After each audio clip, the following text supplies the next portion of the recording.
नमस्ते, Anjali special चॅनलमध्ये सर्व मैत्रिणींचे स्वागत करते। आज मी तुम्हाला कटोरी ब्लाऊजची शिलाई दाखवणार आहे, एकदम सोप्या पद्धतीने स्टेप बाय स्टेप। तर या ठिकाणी बघा, आपण पहिले हुकलूकची पट्टी गळपट्टी तयार करून घेऊया। या ठिकाणी तिरकस पट्ट्या मी 1.25 इंचाच्या तयार करून घेतल्या आणि ती जोडून घ्यायच्या। एकदम सोप्या पद्धतीने तुम्हाला मी ब्लाऊजची शिलाई दाखवणार आहे। त्याचबरोबर ब्लाऊज हा खूप धागे सोडतो आणि चारी बाजूनी हा ब्लाऊज फाकला जातो। तर अशा वेळेस धागे जास्त सोडत असेल तर ब्लाऊज कसा शिवला पाहिजे त्याची सविस्तर माहिती दिली जाणार आहे। तर व्हिडिओ हा शेवटपर्यंत बघा आणि ज्यांना आवडला असेल त्यांनी लाईक करा, नवीन असाल तर सबस्क्राइब करायला विसरू नका असेच नवनवीन व्हिडिओ शिलाईचे पाहण्यासाठी। या ठिकाणी बघा, लुकची पट्टी तयार करून घेतली। आता हा ब्लाऊज आहे, तर लवकर तयार करण्यासाठी कमीत कमी वेळात तर सुरुवात आपण क्रॉस पट्टीपासून करायची। आता सरळ कपडा ठेवलेला आहे आणि त्याच्यावरती ही क्रॉस पट्टी ठेवायची। तर आता मी प्रत्येक पार्ट तुम्हाला कसा शिवायचा, जर धागे सोडत असेल तर किती अंतर आपल्याला ठेवून कापड जे आपण एक्स्ट्राचं ठेवलेलं असतं ते कट केलं पाहिजे। या ठिकाणी बघा, क्रॉस पट्टीला मी सरळ कपड्यावरती क्रॉस पट्टी ठेवली आणि खालच्या साईडला शिलाई करून घ्यायची। त्यानंतर फिनिशिंगसाठी आपल्याला खालच्या साईडला नख मारून घ्यायचं आणि त्याच्यावरती दाबटीप द्यायची। दाबटीप एकदम आपण कडेला अस्तरवरती दिली जाते, अस्तरच्या क्रॉसपट्टीवरती। त्यानंतर बघा, असं दुमडून घ्यायचं। जर कपडा फुगणारा असेल तर परत एकदा आपल्याला त्याच्यावरती शिलाई मारावी लागते। मग तुम्ही म्हणता शिलाई मारायची, तर मग आपण खालच्या साईडला दाबटीप द्यायची कशाला? तर दाबटीपसुद्धा देणं गरजेचं आहे। त्याचबरोबर ही क्रॉसपट्टी एक्स्ट्राचा जो कापड असतो, थोडंसं कापड ठेवून आपल्याला शिलाई म्हणजे कापड कट करायचं। त्याचं कारण, जे धागे सोडतात तर त्याला आपल्याला आतल्या साईडला इंटरलॉक करायचं किंवा तुम्ही ओव्हरलॉक म्हणू शकता, पिकोच्या मशीनवरती पिको करू शकतात। तर त्यासाठी तुम्हाला सविस्तर दाखवलं जाणार आहे। तर हे कटोरीच्या साईडचा भाग, तर सरळ कापड खाली ठेवलं आणि त्याच्यावरती अस्तर ठेवलेलं आहे। तर या ठिकाणी बघा, बरोबर 1/2 इंचावरती आपण साईडनी शिलाई करून घेतो।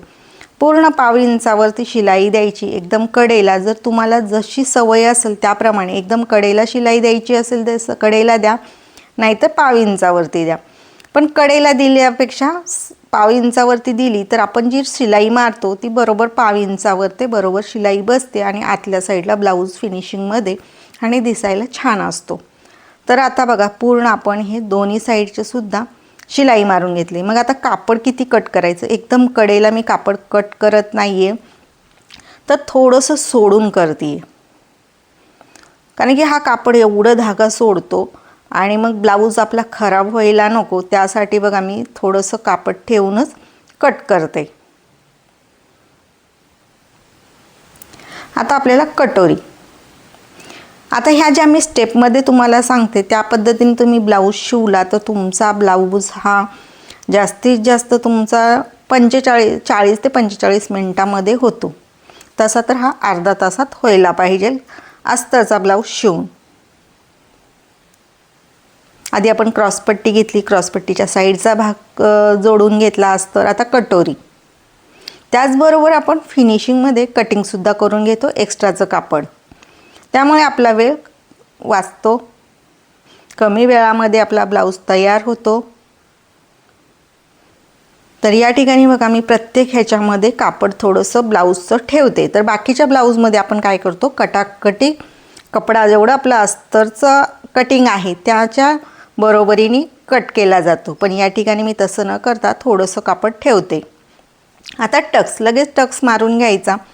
तर त्याचा मध्य घेतला, टक्स उंची 2.5 इंच, दोन्ही साईडला 1.25 इंच, तिन्ही पॉईंट असे जोडून घ्यायचे। दोन्ही एकसारखी कटोरी येण्यासाठी परत दुसरी कटोरी त्याच्यावर ठेवून अशी मार्किंग करून घ्यायची।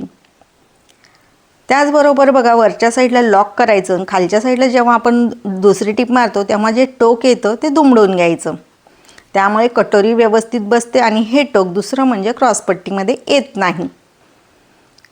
कटोरी बघा आपली व्यवस्थित झाली। आता हे साईडचे भाग जोडून घ्यायचे। आता जी आपण 1/2 इंचावरती शिलाई मारलेली आहे त्याच्यावरतीच ही शिलाई आपली बरोबर बसते। परत दुसरी शिलाई परत आपण जी 1/2 इंचावरती दिलेली आहे त्याच्यावरती बरोबर येते बघा, व्यवस्थित बसलं, कुठं चुन्या आलेल्या नाही आहेत. आता क्रॉस पट्टी लावून घ्यायची. खालच्या साईडला व्यवस्थित ती पण 1/2 इंच अंतरावरती लावून घ्यायची. टक्स बरोबर घेतले तर क्रॉस पट्टी आणि आपण कटोरीचा वरचा जो भाग आहे तो बरोबर बसतो. आपला तो खालचा कटोरी एक्स्ट्राचा साईडचा भाग होत नाही किंवा क्रॉस पट्टी होत नाही. बरोबर अंतर घेतलं की बरोबर बसतो. लगेच आता आपल्याला हुकची असेल किंवा लूकची पट्टी लावून घ्यायची. आता मी मशीनवरती घरं करणार आहे म्हणून लूकची पट्टी जी आहे खालच्या साईडने घेतली, वरच्या साईडला मधोमध अशी दुमडून घ्यायची आणि साईडला शिलाई करायची. एक्स्ट्राचं कापड असतं ते कट करून टाकायचं. बरोबर समान अंतरावरती 5 अशा मार्किंग करून घ्यायच्या. आता लूकची घरं करायची. तर कोणी हातावर करतं, कोणी मशीनवर करतं. ज्यावेळेस लूकची घरं आपण करतो त्यावेळेस शिलाईची मशीन जी शिलाई असते ती बारीक ठेवायची. त्यामुळे लूकची घरं उसवले जात नाहीत, कारण की आपला ब्लाऊज फिटिंगचा असतो. जर फिटिंगचा ब्लाऊज असेल, टाईट झाला, तर मग ते काय होतं, लूकची घरं उसवली जातात. तर ते उसवू नये म्हणून आपण काय करतो, बारीक शिलाई ठेवायची. अशा पद्धतीने आपली लूकची घरं सुद्धा झाली.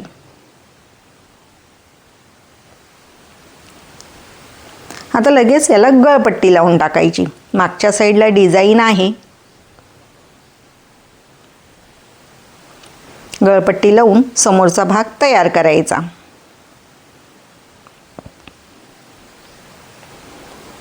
गळपट्टी सुद्धा व्यवस्थित लावायची. एक्स्ट्राचं कापड असतं ते कट करायचं आणि गोलाई असेल त्या ठिकाणी कट मारायचे. त्यामुळे काय होतं, आपल्या गळ्याची फिनिशिंग व्यवस्थित येते आणि त्याच्यानंतर दाब टीप द्यायची.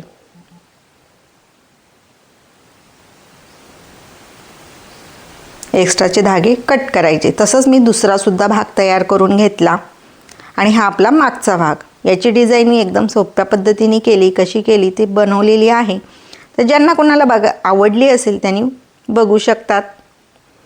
आता या ठिकाणी बघा, मागच्या भागावरती पुढचा भाग ठेवला, जी गळपट्टी आहे मागच्या साईडला दुमडली आणि शोल्डर जोडून घेतली. सरळ केल्यानंतर अशा पद्धतीने दिसतं. त्याचबरोबर लगेच त्याच्यावरती 1/2 इंच अंतरावरती किंवा कडेवरती शिलाई करून घ्यायची. जर हातशिलाई करणार असाल तर त्या ठिकाणी ही शिलाई उसवून द्यायची. तर मी हातशिलाई करणार नाही, डबल टिप ठेवणार आहे, तर कडेला सुद्धा एक शिलाई मारून घेतली. ब्लाऊजचा अंदाज घेऊन आपण काही ठराविक ठिकाणी आपण बदल करू शकतो आपल्या आवडीप्रमाणे. जसा तो शोल्डरचा भाग जोडला शोल्डर, त्याचप्रमाणे या ठिकाणी सुद्धा जोडली. जी आपली गळपट्टी होती ती खालच्या साईडला दुमडली, तर सरळ केल्यानंतर अशी दिसते. त्यानंतर 1/2 इंचावरती शिलाई मारायची. ब्लाऊजच्या गळ्याला फिनिशिंग एकदम छान येते. त्यानंतर आणखीन कडेला पण शिलाई मारून घ्यायची. जसं एका साईडला केलं त्याचप्रमाणे दुसऱ्या साईडला सुद्धा करून घ्यायचं. आता आपल्याला भाई लावायची. भाई लावायच्या पहिले तर हा भाग जोडून घेणं फार गरजेचं आहे, चेक करणं गरजेचं आहे. त्याचं कारण असं, मोंढ्यामध्ये भाई खालीवर दिसते फिटिंगला, कमरेला किंवा मोंढ्यामध्ये खालीवर जर झालं तर कमरेला खाली कापड होतं, परत दंड घेराला पण होतं. फिटिंगच्या वेळेस आपल्याला अडचण येते, ते येऊ नये म्हणून. त्याचबरोबर आता ह्या ठिकाणी बघा, बाई मी अस्तरला जोडून घेतली. भाईसुद्धा मी चेक करून घेते. या ठिकाणी बघा अशी भाई उंची 6 इंच आहे, वरती मी 2.5 इंच वाढवले. हे बघा, भाई 6 इंच आणि वरती 2.5 इंच, इकडून 3 इंच घेतलेले आहे. तर या ठिकाणावरून मी चुन्या घेते. तर खांद्याच्या साईडला भाईला बारीक चुन्या घेणार आहे, तर आपल्याला थोड्याशा फुगा दिसेल. भाई उंची कशी असेल त्यानुसार ह्या भाईचा लूक येतो. भाई उंची जास्त असेल तर वेगळा लूक असणार आहे, कमी असेल तर वेगळा लूक असणार आहे. अशा पद्धतीने आपली फुगा भाई तयार झाली. दंडघेर प्लेन आहे. दोन्ही भाई तयार झाल्यात. आता आपण लावून घेऊया. दोन्ही भाईसुद्धा बघा चेक केल्या. आता या ठिकाणी बघा मधोमध ठेवायचं, बरोबर बसते का नाही ते चेक करायचं आणि भाई लावून घ्यायची. समोरचा भाग समोर, मागचा भाग मागच्या साईडला. या बाहीमध्ये मागील मोंडा पुढील मोंडा या दोन्हीमधलं अंतर 1/2 इंच असतं हे लक्षात घ्या. या ठिकाणी परत डबल शिलाई करायला विसरायचं नाही. प्रत्येक पार्ट आपण शिवल्यानंतर डबल शिलाई देतो हे लक्षात घ्या. आता कमरेचा भाग एका साईडने दुसऱ्या साईडला जोडून घ्यायचा.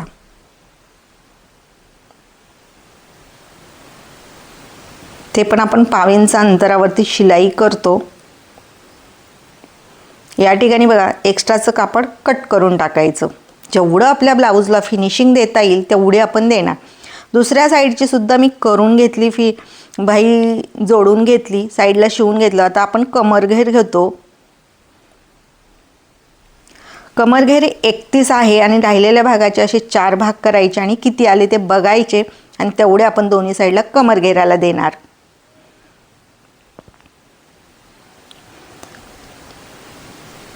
मोंढा फिटिंग बघा 7.25 घेते. दंडघेर 6.25 घेतला. तर दुसऱ्या साईडला सुद्धा त्याच पद्धतीने. हा ब्लाऊज 34 छातीचा आहे. ब्लाऊजची फिनिशिंग बघा तुमच्या समोर केलेली आहे एकदम सोप्या पद्धतीने आणि तुम्हाला ब्लाऊजच्या कलरचा आतल्या साईडला थोडा थोडा किनार दिसतीये. आधी आपण फिटिंगची शिलाई मारतोय आणि तुम्हाला सांगते तर याच्यासाठी आपण काय केलं पाहिजे की ह्याचे धागे निघणार नाहीत, ब्लाऊज व्यवस्थित दिसेल, आतल्या साईडने सुद्धा फिनिशिंग असणार आहे. जशी तिकडल्या साईडला कमरेची आपण फिटिंग चालू केली ते दंडघेरापर्यंत जशी मार्किंग केली त्या मार्किंगवरती आपण शिलाई केली. आता या ठिकाणी जे धागे आता तुम्हाला व्हाईट गोल्डन कलर दिसतो तर तिथं मी पिको किंवा ओरलक करून घेणार आहे. तुम्हाला जर पिकोची मशीन असेल तर पिको केली तरी चालते. त्याचबरोबर बाही कशी झाली, त्याचबरोबर दंडघेरामध्ये किंवा मोंढ्यामध्ये बरोबर एकसारखं आलेलं आहे. बाही पण खूप छान दिसते. अशा पद्धतीने ब्लाऊजची फिनिशिंग बघा कशी झाली. कमीत कमी वेळा स्टेप बाय स्टेप आपण ब्लाऊज हा तयार केला. ब्लाऊज पूर्ण आपला तयार आहे. तर तुम्हाला ह्या ब्लाऊजची शिलाई कशी वाटली, जी मी काही टिप्स सांगितल्या त्या तुम्हाला कशा वाटल्या मला कमेंट करून नक्की कळवा. असे शिलाईचे नवनवीन पद्धतीचे व्हिडिओ तुमच्यासाठी मी घेऊन येत जाईन. पूर्ण व्हिडिओ पाहिल्याबद्दल सर्व मैत्रिणींचे धन्यवाद. आणि आणखीन तुम्हाला काय पाहायचं असेल तर तुम्ही मला कमेंटमध्ये सांगू शकतात. पूर्ण आपला ब्लाऊज तयार आहे.